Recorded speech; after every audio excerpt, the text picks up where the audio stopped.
Hi everybody, I'm Jocelyn Becker and I'm going to talk to you about using the Settings UI and the Preferences framework. So this is what we're going to cover in this lesson, and the main thing that we're really going to look into is, in the previous lesson you learned how to use shared preferences to save key value pairs in your app. Well, Android provides a framework for enabling an interface for settings, so you can allow your users to change settings in your app and have those values saved as shared preferences. So I'm going to go over all these things, but let's just get on with the lesson. So what are app settings? I think you all probably know this. In your apps, there's usually an option where you can set the custom behavior or features or values of your app. For example, you could set the home location, or you could set whether you want your app to show units of measurement imperial or metric, like degrees centigrade, degrees Fahrenheit. The settings are things that affect the behavior of the app and are customized to the user. And as an app developer, you should think about how you use your settings. Like, you don't want to give a bunch of settings and then in a later version take the settings away. So think about how the users are going to use the settings, and use settings for values that the user won't change all that often, that won't change frequently. For example, the home location, right? Users aren't going to change their home location every 5 minutes.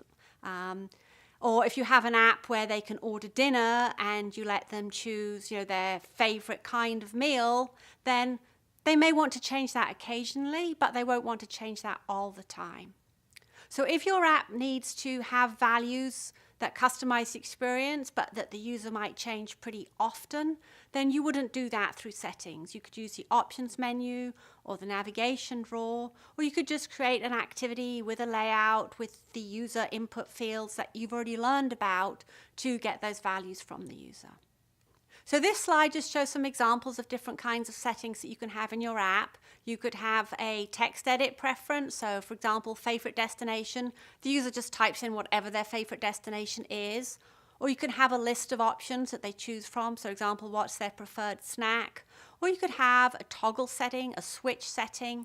So these settings should look fairly similar to you. They're very similar to views that you've already used, but they come with added functionality to implement the settings, and I'm going to talk about that a bit more in a minute.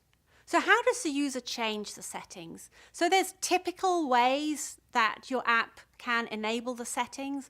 One is through the navigation drawer, and the other is through the options menu. And typically apps will use one or other of these ways to implement settings. It's not required, and you do need to add the logic to your app to invoke the settings, however you choose to allow the user to get to the settings interface. So I want to talk about displaying settings to your user, and I'm going to talk about using settings screens. So the settings screen is basically a layout. For settings we call it screens, but it's a layout that comprises all the UI elements of your settings. And depending on how many settings your app has, how many settings your app allows the user to set, then depends on how you're going to arrange them. So if you only have a few settings, you put them all on one screen, order them by priority. If you have up to about 15 settings, then you can still put them all in one screen, but you just add the title to separate the groups of settings. If you have a bunch of settings, like you have more than maybe 15 or 16, then maybe you want to group the settings into subscreens so that the user would click initially on the setting, such as display, and then that would show a subscreen with more settings. And the Settings app on Android is a typical example of this. There's like a bunch of settings you can set in your Settings app, and you navigate through them, going through subscreens as appropriate.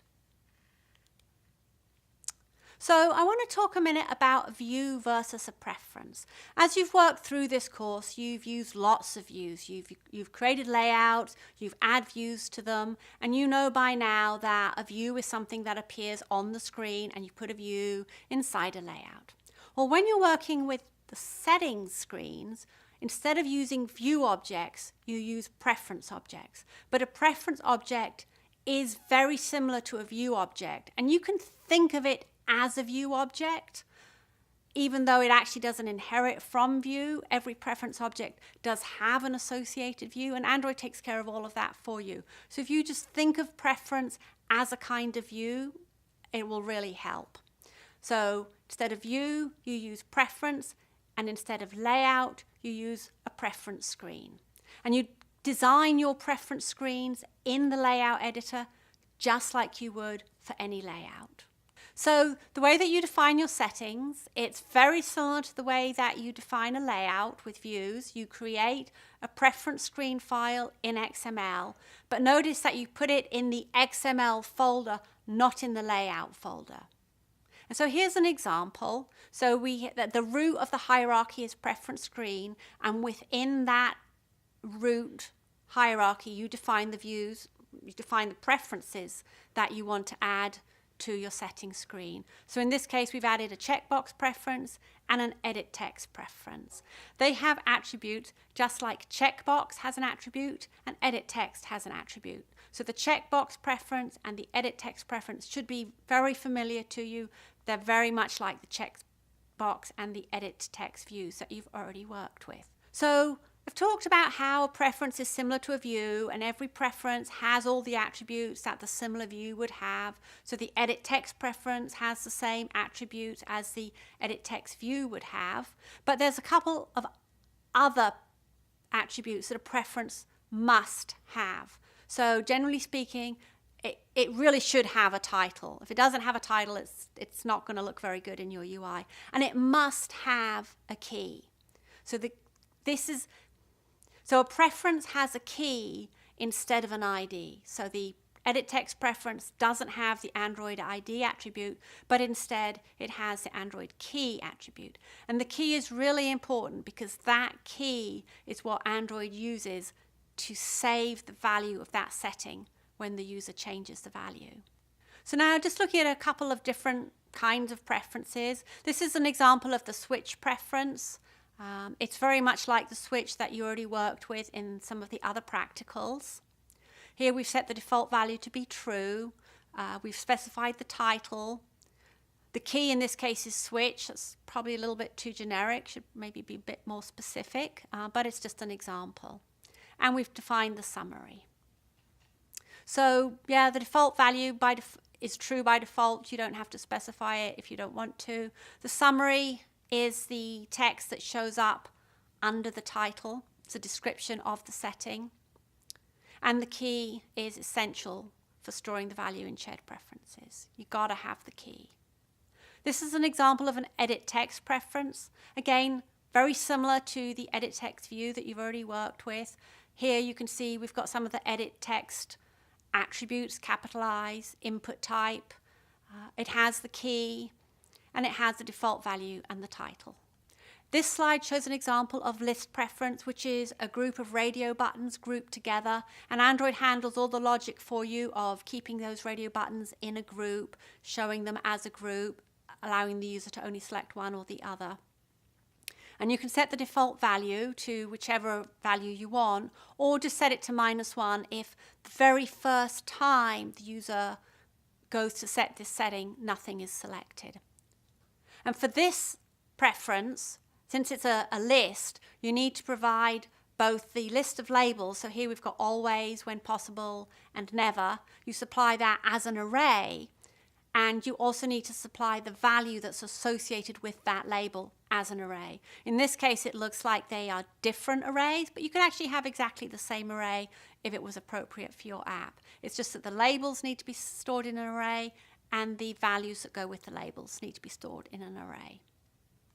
And if you want the default choice to be actually not have any selection the first time the user comes up, then you would use -1. So now I want to talk a little bit about the preference class. And we've looked at how you lay out your preference screen. The preference screen is the root hierarchy, and then you add the preferences throughout the layout. And just like with the view class, you define your view in XML, and then there's the view Java class. Well, for preferences, it's the same thing. You define your preference in XML, and then there's the preference class. And the preference class takes care of creating a view and associating with the shared preferences interface. So the preference class, it's really cool. It does a lot of the work for you. And so this is just a list of the Java classes that are the equivalent to the preferences that we've looked at. The one additional one that's listed here that I didn't mention is ringtone preference. There's a preference for letting the user set the ringtone. And then these are the classes for arranging your preferences on the screen. Preference screen is the root hierarchy. You must have a preference screen. And then preference group lets you just group preferences together. And preference category, actually, it should really be called preference title because it simply shows up as the title of a group of preferences. So now I'm going to talk about how you actually add settings to your app. You've learned as you went through the course that you create an activity and you give it a layout, and the layout is the visual representation of the activity. Well, preferences is very similar, but in this case we want to use an activity with a fragment to display the settings. And you must use a specialized activity and a specialized fragment subclass that will do all the work for you of saving the settings. So when, in your app setting, when the user goes to change the value of a setting, then Android will automatically save that value so long as the app itself uses these specialized activity and fragment subclasses. If you're targeting your app at versions of Android newer than 3.0, there's two different ways you can do it. You can use app compat activity with PreferenceFragment compat. That's a mouthful to say, but don't even worry about that. Or you can use activity with PreferenceFragment. It's actually a little easier to use the app compat activity with the PreferenceFragment compat, so that's what I'm going to talk about in this lesson. But if you want to target your app to include older versions of Android, or you want more complex kinds of settings, then you can use the Preference Activity class, and Android Studio does actually provide a template for that. Okay, so I'm going to talk about using the app compat activity with the PreferenceFragment compat. And the high-level steps, and I'll go into each of these in a little bit more detail, and honestly, none of them are very difficult, but you do have to follow the steps. You create the preference screen. I already talked about that. You use the preference screen, you define it in XML. You create the preference screen, you create an activity for the setting, you create a fragment for the setting. You do need to add the preference theme to the app theme, and then obviously you have to add the code to your app to invoke the settings UI, which in this case is to send an intent to start the activity that you created for the settings. When you create a new project in Android Studio, one of the templates you can use is the basic activity template. And if you choose that template, then the project that gets created includes an activity that has a layout that uses the action bar and the toolbar, which includes the options menu. And the options menu by default comes with a single menu item called Settings. So this provides an easy way to hook the settings into your app. So even though you get the options menu with the settings menu item, you still need to do the work of creating the preference screen for the settings. Now we need to talk about how to create an activity for the settings. So this is actually fairly simple. You need to create a new activity that extends app compat activity. And then you have to update the onCreate method. So typically the onCreate method of an activity will call setContentView to get the layout that represents the visual representation of the activity, right? You've done this a ton of times, setContentView, r.id.layout, whatever. But now in this case, because what we want our activity to do is actually just to get a fragment, instead of calling setContentView, you need to add the code to display a fragment, and you need to specify the fragment to display. So this is the code for it. This is very much boilerplate code, so you're just going to be able to copy and paste this code in any of your apps that need to use this kind of fragment. So you don't even really need to worry about it. You do need to create the fragment. See here where we said new settings fragment. You do need to implement the settings fragment. I'm going to talk about that next.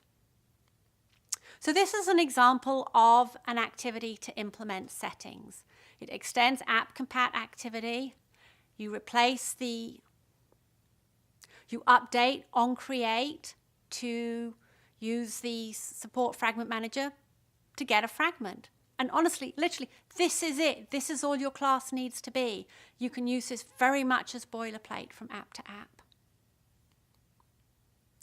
Okay, so now we talked about the settings activity, but now you also need to create a settings fragment. So you need to implement a new fragment class, and it needs to extend PreferenceFragment compat. And then there's some methods that you need to implement. Actually, only two. Actually, really only one, but you may find you need more. So you need to implement the onCreatePreferences, which will display the settings screen. And then you can optionally implement setOnPreferenceChangeListeners for any of the preferences that when the user changes the value of the setting for that preference, the app needs to take some response. For example, if the setting is the color of the background, right? If the user changes it from red to blue, then obviously the app needs to actually change the background to blue. So you would need to write the code to do that change, and you would implement it through the setOnPreferenceChangeListener callback. So looking at the settings fragment, you extend PreferenceFragment compat. Now Android Studio has an option that lets you create a new fragment. You go to New, and you choose you go to New, Android Fragment, and then one of the options is a blank fragment, and that will create a blank fragment for you. And by default, if you create a fragment that way, it comes with the onCreateView method. And this makes sense, right? Because the activity calls the fragment, and the fragment has to display itself, so it has the onCreateView in the fragment. But for a preference screen, we're not calling onCreateView because we're not displaying a layout, we're displaying a preference screen. So you simply change onCreateView to onCreatePreferences. It might make a little more sense if that method had been called onCreatePreferences screen, because then you could see the similarity between the layout and the screen. But basically, you need to add onCreatePreferences to your settings fragment. Now, if you're creating the fragment by hand, then you just simply add onCreatePreferences to your fragment. So this is an example of a fragment that displays a preferences screen. So here we've got onCreatePreferences, which is the method that displays the layout. In this case, really displays a preferences screen for the fragment. And we call setPreferences from resource instead of setContentView. And this basically gets the preferences. You need to specify the preference file that you want, and it pulls that preferences file and displays it on the screen. So one other thing you do need to do if you're using PreferenceFragment compat is that you need to add the PreferenceTheme item to the theme for the app. The PreferenceTheme defines the visual aspects of the settings that appear, defines the visual aspects of the preferences that show up in the settings UI. And it's just something you have to do. If you actually don't do this, if you leave out this item from your app theme, it won't work. So you do need to do this. So now you've defined your preferences, the settings in the preference screen. You've created the activity that will call in the fragment, and then the fragment will simply display the preferences screen. It's all been fairly simple. There hasn't been all that much logic you've had to implement. But your app does need to provide a way for the user to get to the settings screen, right? To get to the preferences screen when they want to change their settings. So typically, apps will provide the settings menu item either in the options menu or in the navigation drawer. So if you're using the options menu, you need to update the on option items selected. If you're using a navigation drawer, you need to update the on item click method as appropriate. Or maybe your app provides some other way for the users to get to the settings UI. But however you do it, it's pretty simple. You basically need to provide a way that the user clicks or does something that results in an intent being sent to start the settings activity. So basically, to allow the user to get to the settings UI, which will display the preferences screen, you simply send an intent to start the settings activity. I want to talk a little bit about default settings. So when your app starts up, there's going to be some settings, and it's a good idea to have default values for those settings. So the user doesn't have to start out by setting the settings. There will be some default values in place. When you're setting the default values, you should think about being considerate of the user and being considerate of the device and making it easy for the user. So choose default values that most users are likely going to want. Use default values that are safe for the user. So if there's an option to delete messages instantly or archive them rather than deleting them, it's much better to archive them because you don't want to automatically delete the user's private data, right? I mean, just think about what's best for the user, what will protect their data, what will use less resources on the device, what will use the less battery power, what will use the less of their bandwidth, so that if they want to change the settings so that they can back up over the network when they're roaming, that's up to them, but you don't want to set that as the default. So the way you set default values is you simply add the default value attribute to the preference. We already covered that a little bit, but yeah, just add the default value. There's one other thing you do need to do.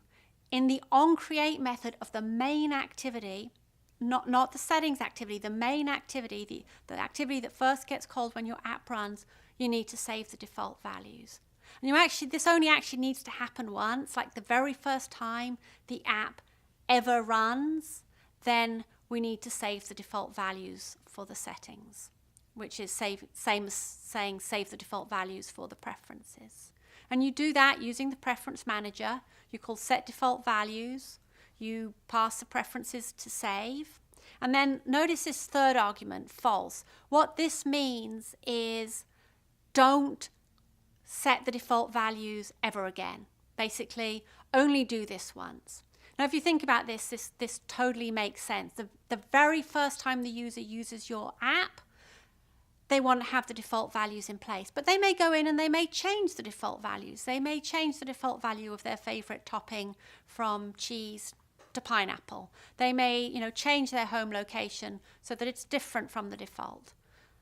And the next time they come into the app, they want their settings to be there, right? They don't want the app to have overwritten their settings and set them back to the default. So generally speaking, you would always pass this third argument as false unless you have some really compelling reason to reset the default values every time the app starts up. So I want to talk a little bit about saving and retrieving settings. So as I've gone through this lesson, I've used the word settings and preferences sort of interchangeably. I want to be clear that when you save a setting, that means saving the value in the preference screen. So when the user goes in and they open up the settings screen, they change their settings, they change their language, or they change their favorite ice cream flavor, you actually don't need to do anything to save those changes. So your app doesn't need to include code to save the settings. Android will do this automatically for you. This is one of the really cool things about the preference and the preference screen, is that you simply lay out what you want your settings UI to look like using preference screen and preferences, and Android will automatically save the values whenever the user changes any of their settings. And Android saves these values in the shared preferences. Now, in the previous lesson, you learned how to use shared preferences, right? How to get shared preferences by key and how to save shared preferences by key. So although Android saves the setting values for you, your app needs to include the code to get the setting values when it needs it. And there's no point displaying settings to the users unless your code actually uses the value. Don't ask them to specify their favorite ice cream flavor if your app actually doesn't care what their ice cream flavor is and never uses it. Only ask them to set settings that your app will actually use. So this means that your app will need to include code to get the value of the preferences. So this is an example of getting a preference value. So this top code, the EditTextPreference, this is what would be in your XML file. And the key for this is favecity. And the default value of the preference, i.e. the setting that shows up in the UI, is going to be, in this case, it's going to be London. Now in your code, you get the preference value by calling getString on the shared preference. And this method takes a default value in case that key doesn't exist in the shared preferences. So in this case, actually, the default value Jamaica is different than the default value that's set in the EditTextPreference. So one other thing to think about is how do you make your app take an action when the user changes a setting? So examples might be if your setting requires some follow-up settings to be displayed. For example, the setting is favorite food is pizza, then maybe you want to display settings around, how much cheese or favorite topping, but you don't want the user to see those settings unless in fact their favorite food is pizza. So you may want to display follow-up settings. You may want to disable or enable other settings. You may want to show settings subscreens. So how do you take action when the user changes a setting? Or one other thing that you may need to change too is the summary, so that description that shows up in the setting. You may need to change that when the user changes the setting. And you also may need to actually act when the setting changes. For example, if the setting changes the screen background, your app kind of needs to go ahead and change the screen background. Or if the setting changes the language that the app is using, then the app needs to actually change language, right? So there is an actual action that needs to be taken immediately when the user changes the setting. And the way that you listen for changes to settings is that you define set onPreference change listener, and you define that in the onCreate method in the settings fragment. So here's an example, and one thing that I need to be clear about is you actually have to set the onPreference change listener for each and every preference that needs an action to be taken. First of all, you have to get the preference that you want to act on. So in this case, you can see it's very simple to get the preference. It's just find preference and you specify the key. So now we've got the preference and we add the onPreference change listener to it. So here's an example.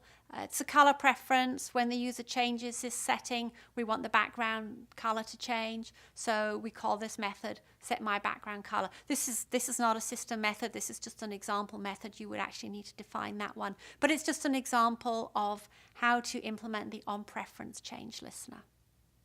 So just a quick word about summaries. So a summary is a description that shows up for the setting. And you can specify the summary in the layout editor or in the text file for the XML. And every setting can have a default summary which shows up initially.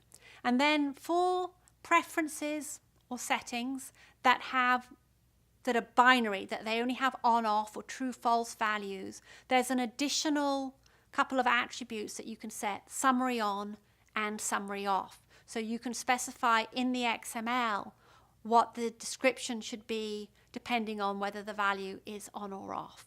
For other preferences that have a range of possible values, you actually have to write the code to update the summary when the setting changes, when the preference changes. So if the preference has, a free-form text or it has a choice of values, you actually need to implement updating the summary in the onPreference change listener for that preference. So here's an example, and hopefully you can see it's not that complicated. We've got the preference city pref, the key is favecity, favorite. So here on the onPreference change listener, the onPreference change listener takes a preference that was updated and it takes the new value. So this really makes it very easy for you. So you get the new value, which is the new setting, the new value of the setting, and you construct the description however you want to. In this case, it's very simple. I just created your favorite city is. In this case, it's very simple. I just created the string your favorite city is, and I added the city. And you can see that there's even a set summary method on the preference. So you just go ahead and set the summary. We're almost at the end. So if you want to do something more complex than is available through the preference screen, the settings UI, you can use the SettingsActivity template.